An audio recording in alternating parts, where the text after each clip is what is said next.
Well, looky here, we're live. Hello, everyone. I hope we have an audience out there. I'm not sure Stu Turley can't be here today due to some other obligations he's having to take care of. So I'm David Blackmon here with Dr. Tammy Nemeth of the Nemeth Report. Tammy, how are you today? I'm good, thank you. How is everyone today? Oh, I'm Great. just wonderful. It's a beautiful rainy day in Texas. We haven't had any rain in 2 months, so I'm really happy about it.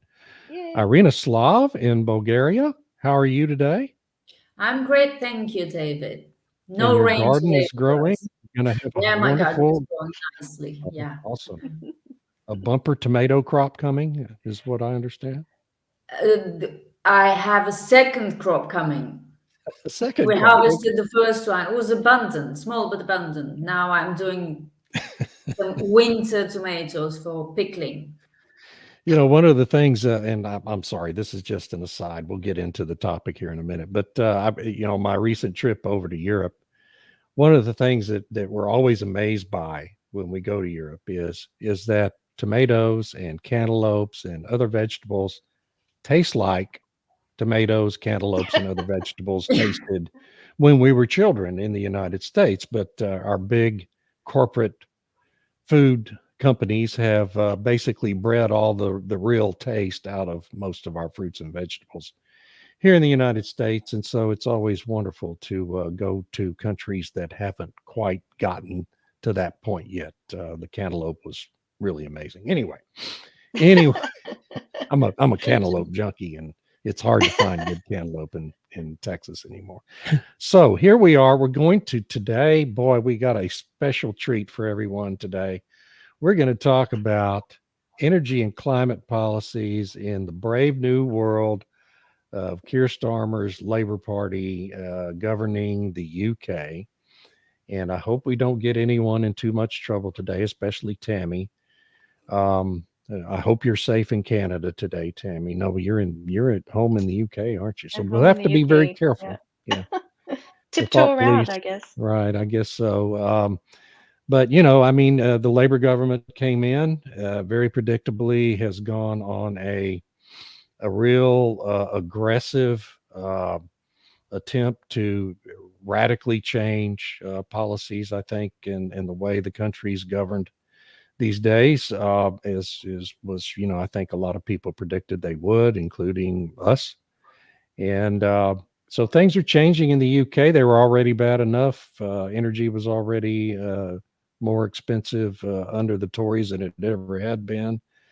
And I guess, Tammy, it's getting even more expensive now under the Keir Starmer government. What am I wrong about that? Well, I think it's coming. I think it's a bit early, but they're already, setting up GB Energy, Great British Energy, which is, Yes. this state company that's supposed to be investing in renewables meaning wind and solar, Yeah. and wanting to bypass how um, planning permission is done in the countryside in order to stick up windmills onshore. Because the big thing in the UK was always, we'll put up the windmills in Scotland or offshore, and that will be not in people's backyard, and people will be happy. But it's not enough, right? It's not enough. It's never enough. Yeah. And honestly, the kind of middle part of England is traditional conservative territory. So it's also a bit of a punishment, I think, from the Labour Party to want to put the windmills and solar panels across the beautiful British countryside. So what that will mean coming forward is unclear. I think they're supposed to have a big policy statement in the next month or two. So that'll be interesting to see. And then there's a few days ago, the UK government decided to nationalize the electricity system operator. Now, what's interesting is that the conservative government had a consultation to do the same thing over the past 3 years. And so, actually, Labor is implementing what the conservative government before it had recommended. So, to me, it's just another example of the uniparty. Like, it really Yeah. doesn't matter if it was conservative or if it was labor, you were going to get the same thing anyway. I think labor's just going a little bit farther with respect to creating a state company in order to do a lot of this stuff. I think the Conservatives would have paid lip service to saying, well, this is private, and but we're going to work in partnership with the private companies. Whereas the Labour government just like, nope, we're going to make this government controlled, and it, it remains to be seen what that will actually mean for ratepayers, for taxpayers, because in nationalizing this system, they paid, like I mentioned last week, 600 and some billion, or sorry, 600 and some million pounds of taxpayer money, which they're going to recoup from the ratepayers, which are the taxpayers. So we get to pay twice. How great! Well, Irina from Bulgaria, what is your view on what's happening in jolly old England? Well, as I said before we went live, we were supposed to catch up with you guys. The East was supposed to catch up with the West, have a better life. We were all going to be wealthier, more democratic, less corrupt. What I've been seeing is the opposite. You are catching up with us. Energy is becoming more unreliable. Governments are becoming more openly corrupt, because governments have always been corrupt. It was just legitimized in one way or another by lobbying or something. But now they're just openly being corrupt. I mean, one of the stories I've put in for today's edition of Headlines is that investors are returning to UK renewables. Guess why? Because of this great British energy and all the money that the Starmer government is going to pour into wind and solar. But for the life of me, I do not understand. Okay, wind, there is wind over the British Isles, but solar, how does solar make any economic sense in England or Scotland or Wales? Yeah, particularly Scotland. It is utterly ridiculous. It is a non-returnable investment, and it will never become returnable. So I think what's going on in the UK right now is completely insane. And unlike Tammy, who is delicate, I'm not going to be delicate. People are going to pay through the nose for it. Yes, and well, I mean, we're already seeing that. Obviously, it all seems so consistent to me with what we've talked about many times here over the last couple of years on this podcast. With every solution that is being pursued as a part of this transition, of necessity, requires democratic governments, to transition into more authoritarian forms of government. And that certainly is happening in the UK. We see it happening in the United States and Canada, all over the Western world. And this, just over the weekend, Antonio Guterres, I'm sure you both saw it, in preparation for the General Assembly of the UN that's beginning today, gave a talk in which he used all this code language about our institutions not being modern enough. They're not dealing with the problems of the current world, and we have to completely dismantle our old institutions and build entirely new institutions in order to deal appropriately with the issues the world is facing now. And of course, all based in climate alarmism, and using this climate alarm narrative as a means to essentially do away with democratic institutions that the Western world has had in place for hundreds of years, and replace them with authoritarian, even totalitarian institutions. And I just think when I look at what's happening in the UK, and I don't live there, and I'm not experiencing any of it firsthand, but it all just seems to be, as Tammy pointed out, this uniparty effort to transition a democratic government into a socialist authoritarian form of government. And the establishment of this national energy company is the prime manifestation of that now. I mean, they're just not even really trying to hide it anymore. And, they just feel so emboldened and certain of their consolidation of power that there's no real reason to pretend otherwise anymore. Yeah, they're going straight for totalitarianism. I mean, your foreign secretary, Tammy, mean, not yours, the UK Foreign Secretary, I apologize, said that climate change would be at the heart of British foreign policy. Yes. I mean, Yeah. people are saying he's stupid or something. I have no personal impressions of the gentleman, but putting I know climate change at the center of your foreign policy is, mm, that it's a bigger threat than war with Russia. Yeah. Yeah. And of course, our government in the U.S. has been saying the same thing Saying the same over the thing, past right? 3 so years. So why are they still poking Russia? It's like they're eager to go to war to Russia. yeah, What about all the emissions this would lead to? They're I know contradicting themselves. exactly. But they see then they can sue Russia for climate crime That may be They part of the because they survived. plan. started the war. They Yeah. started it, and so therefore Russia would have to pay. They've already been floating that idea. It was a few months ago. They seriously believe this is going to Yeah, happen? yeah. I mean, why not? I mean, they can say all kinds of stuff, and And And they you can have tell the people to believe them. yeah, yeah, and you have the World Court or whatever it's called that has some authority apparently to do that sort of thing. So I'm sure that that's what the plan would be if they ever get a resolution to the war.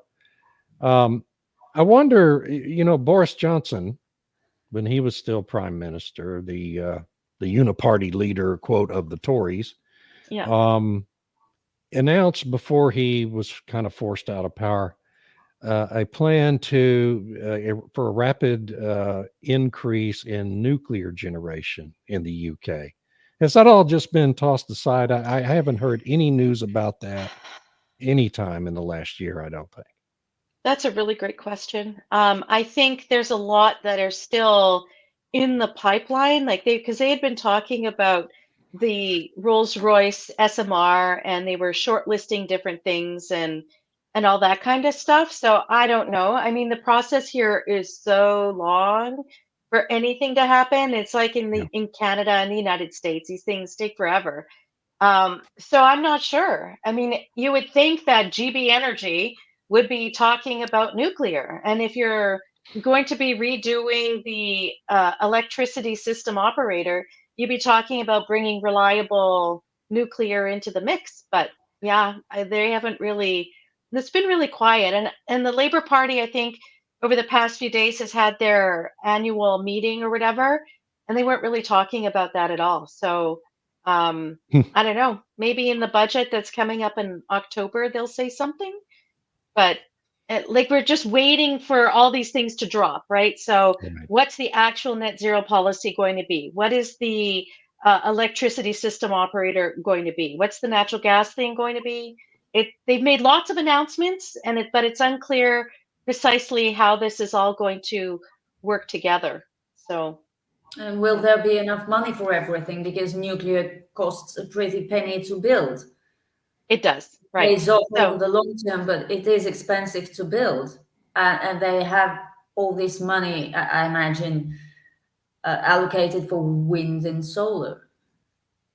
right. So, I mean, the subsidies can only go so far when you don't have enough money. They keep saying there's a 20 billion hole in the UK finances or something like that, and which is a big crock. Everybody knows it's a crock, but they say it anyway. And what does that mean exactly for all these other things they want to do? You know, they're throwing half a billion here, a couple billion there, and what does that mean in the end? So Yeah. they always Well, seem we to just find money for that stuff. we had this announcement this morning. I'm sure you both saw it of these big banks, 14 major banks, including Goldman Sachs, Morgan Stanley, Citibank, Bank of America, Barclays, BNP Paribas, and others, doing this joint announcement with John Podesta at the White House today. Oh boy, John Podesta. Speaking of climate authoritarians, that they're going to somehow dedicate increased capital allocation to promote rapid build out expansion of nuclear now, recognizing it's a zero emission source. And then we had the deal last Friday, maybe the biggest piece of irony I've ever seen in the nuclear space. Constellation Energy getting this 20-year supply deal with Microsoft to provide power generation by restarting 3 Mile Island. Yeah. Which the unit 2 of 3 Mile Island. Unit 1, I'm sorry, they're going to restart unit 1. Unit 2 was the one that had the incident 45 long years ago that has basically held the nuclear power expansion in the United States hostage for the last 45 years. But they're going to restart Unit 1, which was not impacted by that incident, and it had been voluntarily retired in 2019.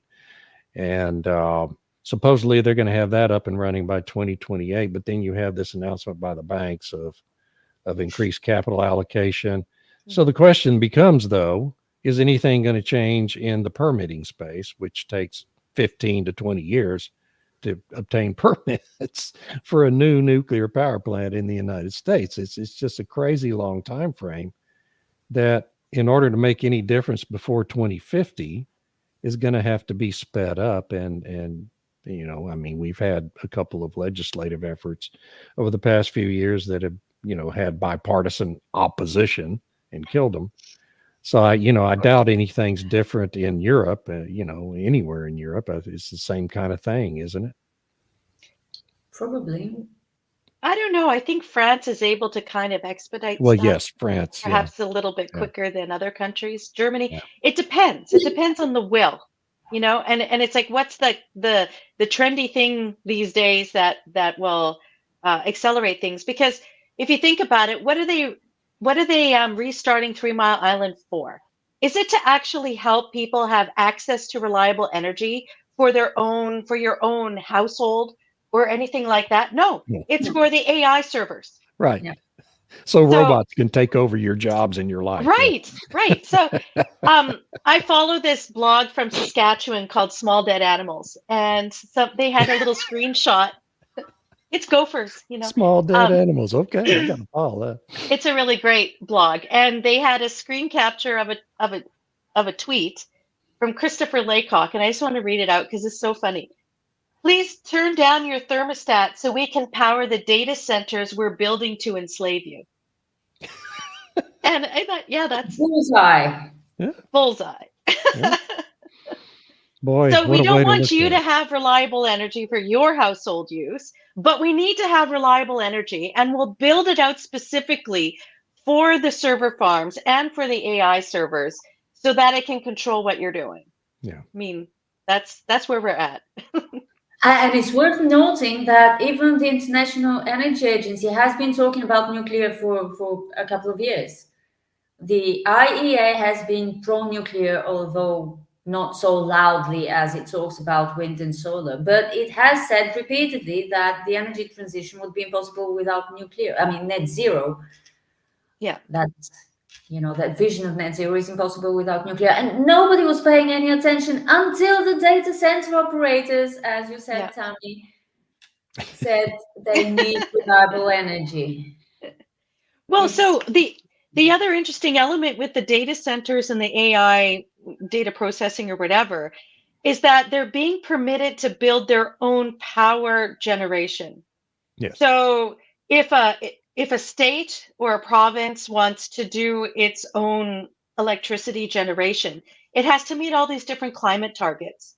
But there doesn't seem to be the same set of restrictions about meeting climate targets for the data centers, because they can build natural gas or they can build whatever they need in order to ensure they have stable and reliable electricity. I'd like to know how that factors into the different climate policies that governments are putting forward. Do these companies have to, how does that comply with their ESG and net zero targets?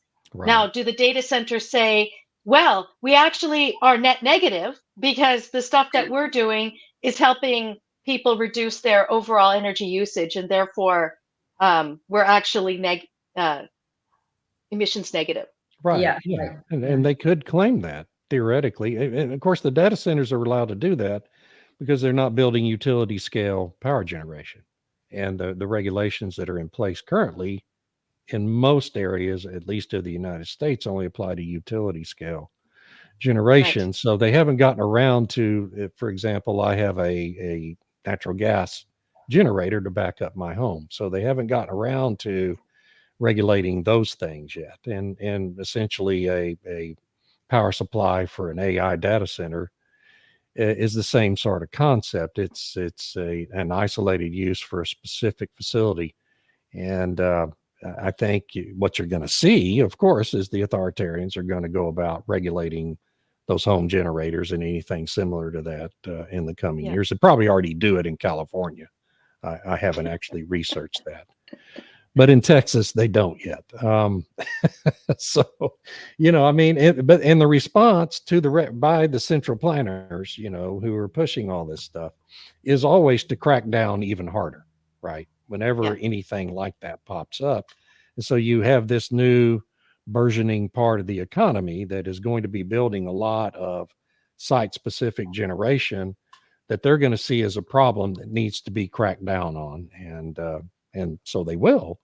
And this is only going to continue, isn't it, until the people in these countries force them to stop, right? And push these people out of power, because this is their mindset. They don't know anything else.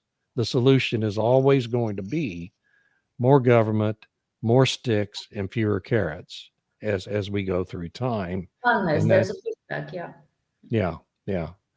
But it's kind of the bait and switch, though, and this is this article that Irina shared around this morning from the Wall Street Journal, and where they were talking about all the different green nerds. The green nerds in Holland, and how they're using dynamic pricing or real-time pricing and all this different kinds of thing in order to basically get their electricity for free, because the wind and solar need to dump their electricity when there's too much, when demand isn't so high, and they're trying to create all this behavior shift. But that's what they tried with the EVs. And if people, I wonder if they're realizing that this is a bait and switch. So they get you in. Nope. What they did with the EVs, like, oh, it's free charging. It's so great. You don't have to worry. We'll have all these chargers everywhere. It'll be for free or really low cost. And now there was an article that circulated on the weekend that actually the costs of an EV are at like way more than a typical internal combustion engine vehicle because of the high price of recharging, when you plug it in. So now they want to do this with your electricity consumption. They want you to be following real time, pay for the real time on the, I forget, what's the pricing, wholesale pricing? The wholesale and market. The wholesale dynamic pricing. So it can vary any hour.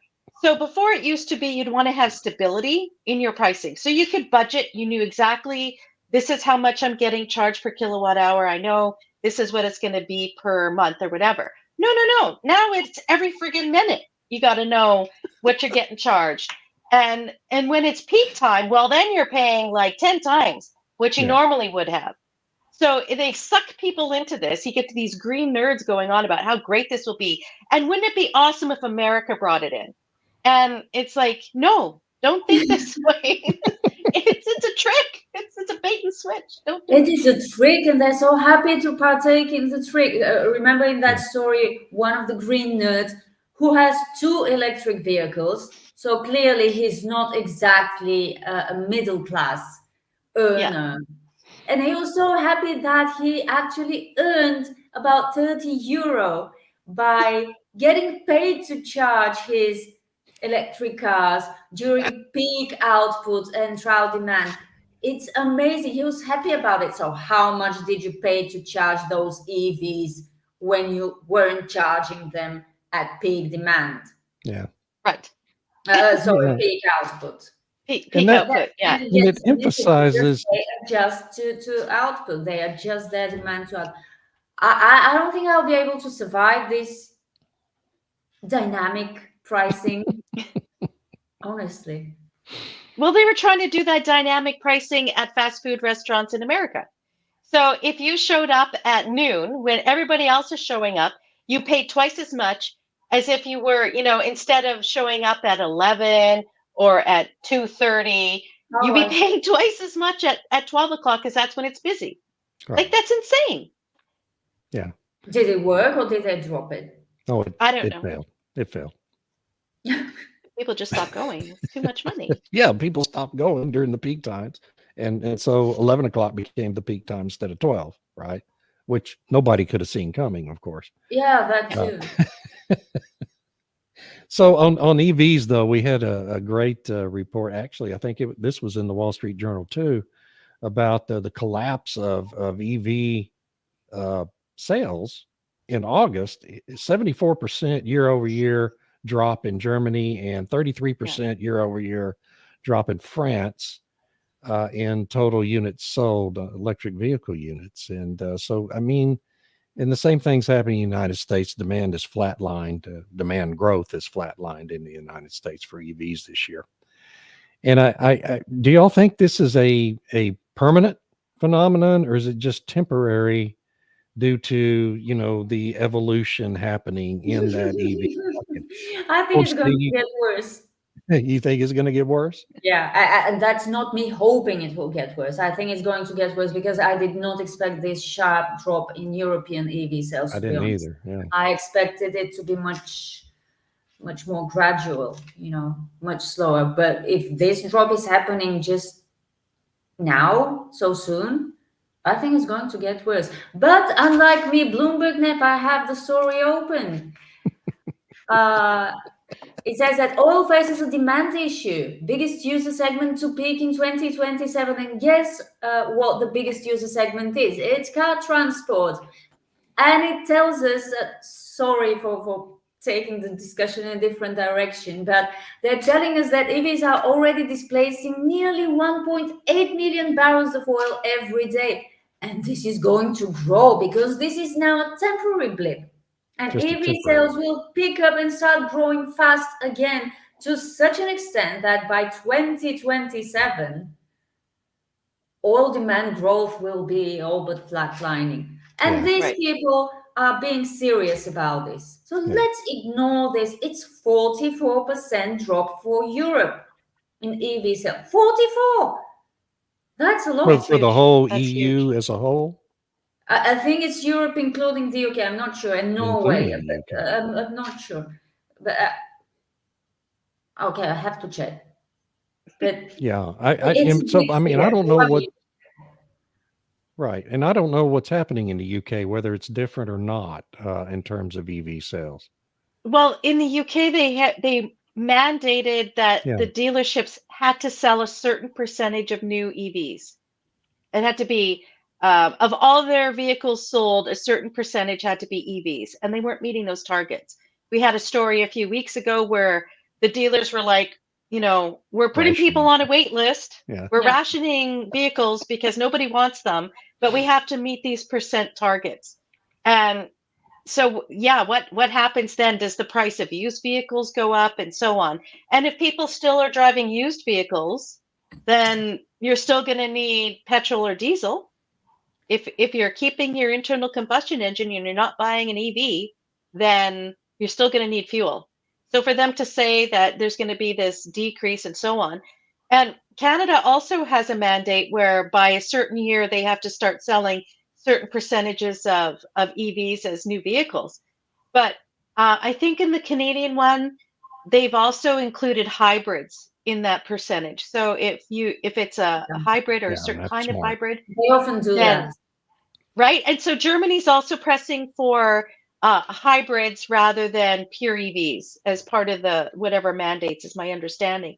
So if it's a hybrid, you're still going to need fuel. Yes. But isn't the authoritarian response to that to start outlawing the building of new gas stations? That's what I think. So or closing refineries. Gas. Yeah. Yeah. I mean, I think that's coming soon to all these countries. Wasn't it California that was not allowing new service stations to be built in some of the counties? Yeah. Yes. Yeah, they're already doing it there. Yeah, but any bad idea on energy you can think of is already being done in California. There is a pretty good network of petrol stations in Europe, and I imagine in the US already. I mean, that won't be tragic. but they're trying to build more charging stations, and they're failing in that as well. Yes. And by the way, I just checked the numbers. UK EV sales were up 10% on the year in August. That mandate probably has something to do with it, because you remove the choice from people. So you have no choice. So then Yeah. it looks like the numbers are different. I would like to know what if that's a percentage number or if that's the actual number. You know what I mean? It says 10% up.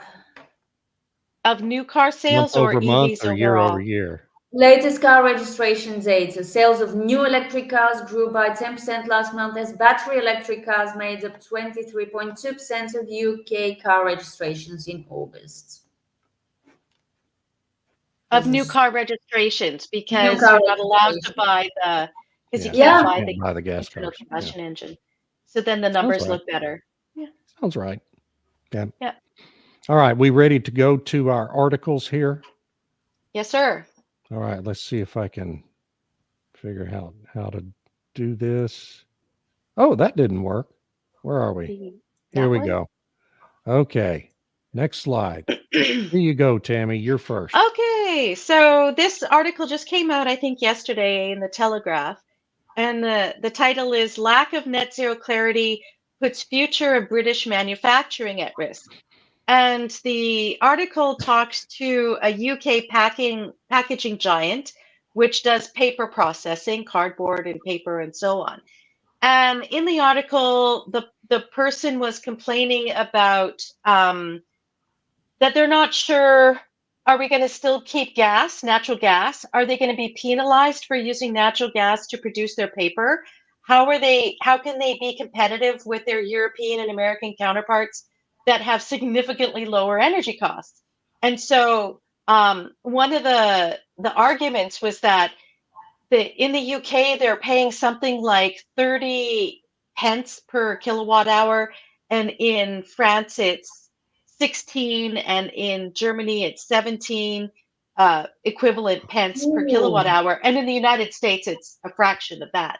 And he's like, so how can we keep going if we have these massive electricity costs and the energy costs? And so one activist group, which is the manufacturing group that was cited by this author, is blaming natural gas for the increase of energy costs of 230% since 2008. But if you go to Carbon Brief, and I really don't like them, but they have this really great interactive map of the UK, and it shows the change in the grid in the UK from 2008 to 2018. And I mean, in 2008, the UK produced 337 terawatt hours. In 2018, that dropped to 330. And over that period of time, coal fell off a cliff. So they shut down coal. They built up a load of wind and solar. Solar went from 0 to 12 terawatt hours. Wind went from 7 to 57. So you have all of these subsidized electrical generation, which drove up the cost, and then they shut down the reliable cheap coal. Then they built actually the amount of natural gas power has dropped. So how can it be the fault of natural gas when the whole grid has been reoriented, all the new transmission lines, all this stuff to wind and solar? So the argument that this is all the fault of the high cost of natural gas over the past 2 years is just garbage. So are we in for more of this? Probably. And the manufacturer was like, we need some consistency and clarity on where the grid is going, what we're allowed to use, and how much this is all going to cost, because can't compete. Right. And otherwise, they're going to have to move overseas, right? They have to move the plant to China or wherever. Right. Or if they're friend shoring or whatever, we'll go back into the EU or whatever, and it'll go over to France because France will have cheaper electricity. Yeah. And that's the negative impact of all these policies potentially to national economies is the loss of industry, the deindustrialization of the country, which really is at the heart of the goal of all this, frankly. Right. And the most hilarious thing in this article is they were talking to the minister for, I don't know, net zero, not net zero, it was something else, industry or whatever. Oh, we have to be really careful that this doesn't turn into deindustrialization. It's too late. A little It's late for too that. late. Yeah. They You're just not call going it to another name. right. They'll put some other name to it. Who knows, right? I mean, just Oh my gosh. It's like gaslighting. raising the alarm after the fire's already consumed half your home, right? Yeah. Exactly. Yeah. Yeah. Okay, that was my story. Irina. Oh, you mentioned Podesta, Yes, David. our And I was hero. surprised to hear that he actually had a good word to say about the growth in US oil and gas production and the fact that this growth continued under the Biden administration. Now, why might that be? He says it's an economic success, it's an energy security success. You're saying this? And then I remember there's an election in less than 2 months. Oh, I know, that was so funny. I Exactly. couldn't believe that headline. Yeah. And so pathetic exactly and so it. obvious, and apparently he didn't care about it being pathetic or obvious. No, he's shameless. Yeah, No, he had polling data that showed it might be positive for the Harris campaign to say that. imagine that. Yeah. Yeah. Yeah. They needed polling data for that. Yeah. Okay. And the other story is this is just ridiculously funny. And the other story that I mentioned is it time to invest in the UK's green transition again? Like they Really? stopped? So there was an outflow of investments from the UK's green transition. So apparently, after the Simon government came into power and all this GB Energy and all these other ambitious plans are making investors optimistic about the UK's transition once again. Translation, to my mind, they're giving out money. Let's get in line for some, because that's exactly what it sounds like. Yeah. Left to market forces, the transition is uncertain at best. So apparently investors were getting more reluctant. But now that, Labour has this manifesto of doubling onshore wind, tripling solar, quadrupling offshore wind, and they're giving money for this. So obviously investors will be very interested in that, which is stupid. If I were an investor, I would have thought this is stupid because you cannot secure long-term returns on subsidies. I thought this has become clear and evident. Apparently it hasn't. And they're still falling for this.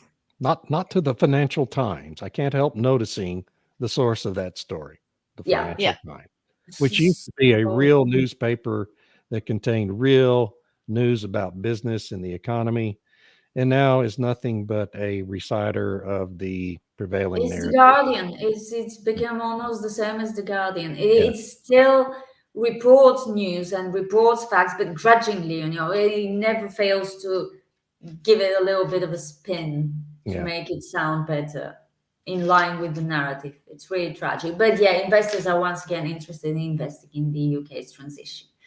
Let's see how this goes. Yes. Yeah, subsidies, handouts, all that kind of great stuff.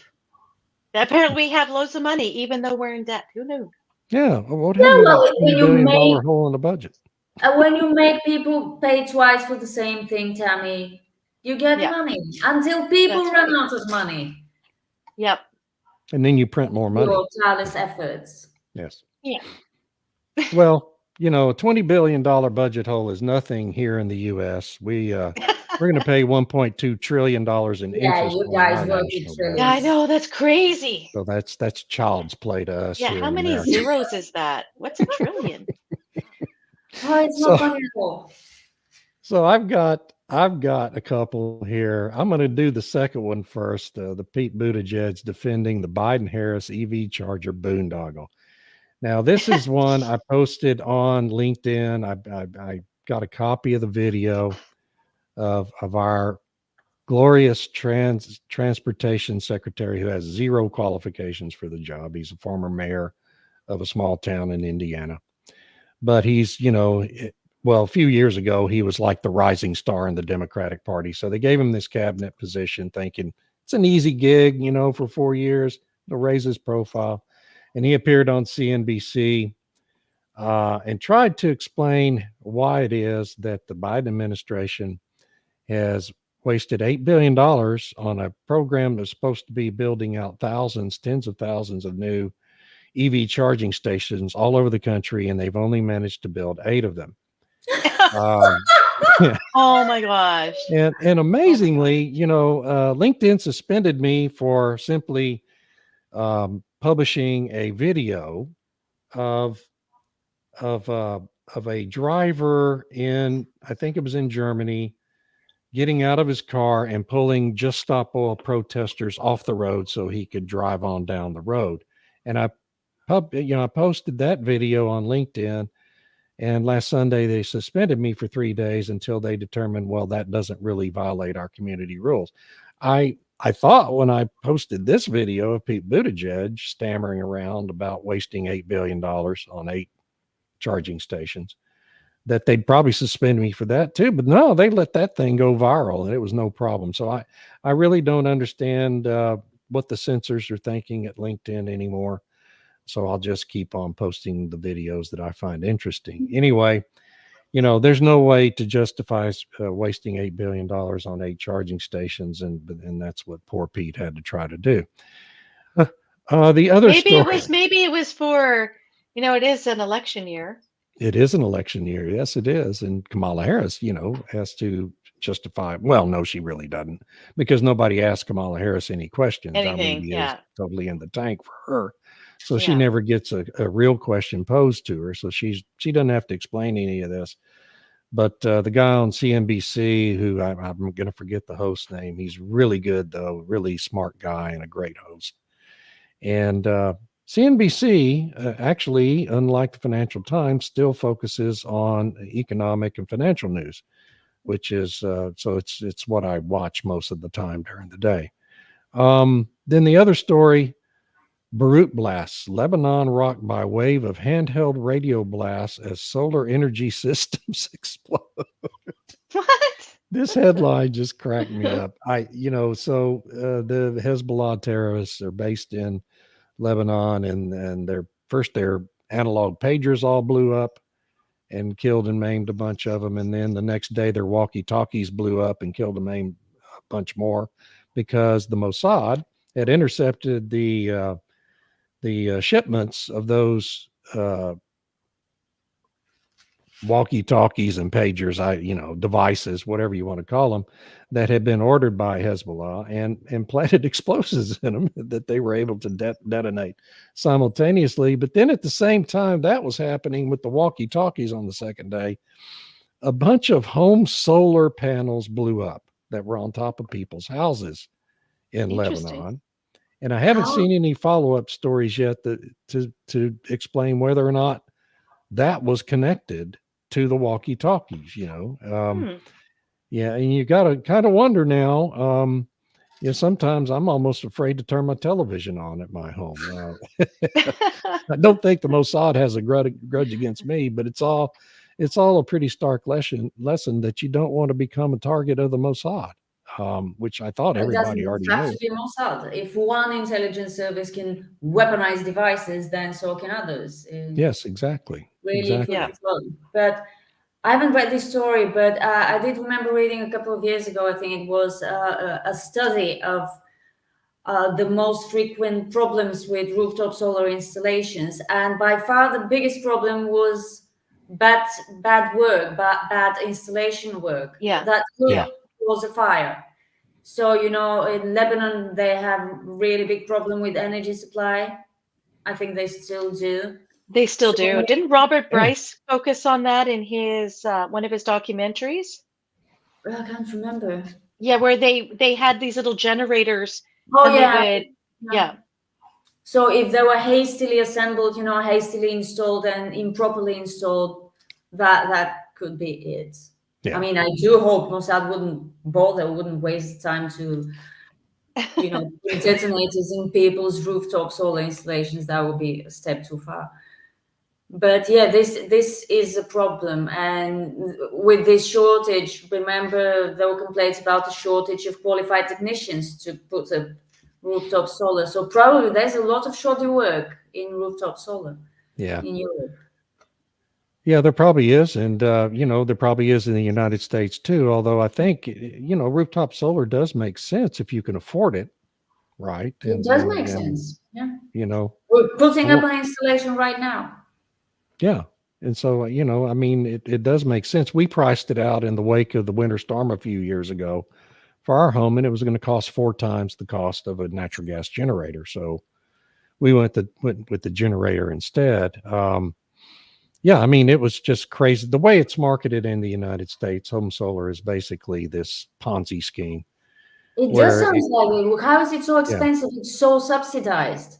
So what happens is they advertise you get a 0% interest loan, right, to finance your home solar system. For our house, if we paid cash for home solar for our whole house and 2 big Tesla batteries in our garage for backup, it would have cost us about $40,000 in cash. Okay. But if you do the quote 0 interest loan over, which has a 25-year term, so it makes your payments pretty low. But when you calculate it out, the number of payments times the monthly payment you're paying, it came to about 4 times that $40,000. So about $160,000. So is that really a 0% interest loan? And the little kid, they send a kid out who doesn't know anything about it to go through a PowerPoint with you. And when I asked him the question, I said, well, if it's a 0% interest loan, I'd only be paying $40,000 over that span. So how can you say it's a 0% interest loan? And he said, well, the finance company just marks up the principal to that amount to calculate your payment. And I said, well, then it's not a 0% interest loan. That's about a 12% interest loan in reality. That's the reality of it. Fall for this. Yes. And people fall for it. And it's mostly people. Yeah. And mostly the people, and it's a 25-year loan. So it's effectively a second mortgage on your house. Yeah. And most of the people who fall for it are elderly people and people who really can't afford a second mortgage. Yeah. And so this whole scheme is going to fall apart in the United States the way it's being marketed. And they're going to have to ultimately, you're already getting a lot of pushback from people in California and Texas about it. And I think in the coming 5 years or so, it's all going to kind of fall apart. And they're going to have to come up with a different, more honest model to market those systems to homeowners. Otherwise, the politicians who have supported it all aren't going to win re-election. So it's horrible. So we're 50 minutes in. I think we've gone through our agenda. We have an amazingly quiet audience today, although there are plenty of people watching. No one wants to ask questions. That's probably because Stu isn't here. I guess so. Yes, Stu must be the question generator. Anyway, do you guys have anything else you want to raise for this episode of the Energy Realities podcast? I think we covered everything, rants and all. I think we have. Next week, we'll be talking about something else, and hopefully Stu will be back. We'll have our full retinue here. Yeah. And you can find Tammy at thenemothreport.com. Where else can people find you, Tammy? I'm on LinkedIn, and I'm thinking about doing a Substack, so that'll be coming soon.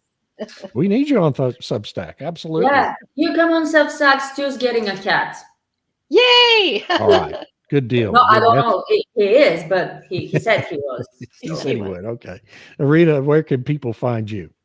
On Substack, Irina Slav on Energy, and I'm on X, mostly reposting, quoting other people's posts. Which is fun. Yeah. It's fun. Yeah. It is. It is fun. Stu, you can find Stu on Substack as well. Energy Newsbeat at Substack. Yeah. And you can find me on Substack. We're all on Substack, or we're going to be when Tammy gets on. Because it's a great place. Yeah, exactly. I'm at Blackmon.substack, and I have a lot of fun there. Everything I do, you can find linked there. And if you are watching on YouTube, please subscribe and hit the like button. That will really help us, our metrics. And for the rest of you, I'm sorry you didn't have any questions or comments. I guess we bored you to tears. Well, surely not. We had fun doing it. Yes, we had fun anyway. And that's all. Wait. I have one thing. Is it the climate week in New York this week or something? It's UN Is it- General Assembly week. I don't know. Maybe it is Climate Week. Okay. I Isn't haven't. I don't every know. week climate week? Yeah, exactly. Exactly. Every they're day supposed is to be- climate day. Climate's in front of everything, right? So every day is climate Yeah. day. Yes. Yes. Well, I can't wait to hear what fright language Mr. Guterres rolls out when he makes his opening remarks. I think that's today. Yeah. This Yeah. Is that General today? Assembly. Okay. So we'll have Exciting. exciting Yeah. to talk about next week. Absolutely. Maybe we should make that our topic. Anyway, folks, thank you for joining us. We're out of here about 10 minutes early, but that's okay too.